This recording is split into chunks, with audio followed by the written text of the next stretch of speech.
Özəl orta məktəblərin birinə dəvət elədilər məni əxlaq dərsi deməyə, 7-ci, 8-ci siniflərə. Getdim, həftədə bir dəfə əxlaq dərsi yox deyə, sadəcə bu özəl məktəbdir, ödənişli yüksək məbləğdə falan. Deməli 15 nəfərdir sinifdə.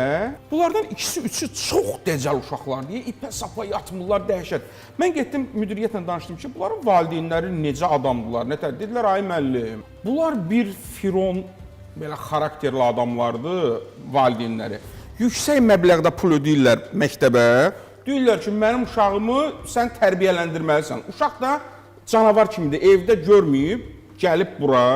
Biz neyə olarsın? Bəli, burada sizin dediyiniz tamamilə haqlıdır, Elmir müəllim. Yəni bu müəllim neynəsin, məktəb neynəsin? Valideyn də iş görməlidir.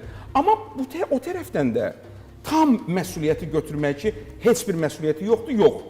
Yəni, bəzən ola bilər ki, müəllimin, psixoloqun, psixoloq deməyib, psixoloq bir nəfər deyib, psixoloq necə 1000 şagirdə. Müəllim, hər bir müəllimdə elə bir o əxlaqi keyfiyyət ola bilər ki, bizim bir professorumuz var, deyir ki, bir çınqı, od çınqı, böyük bir od tayasını yandıra bilər.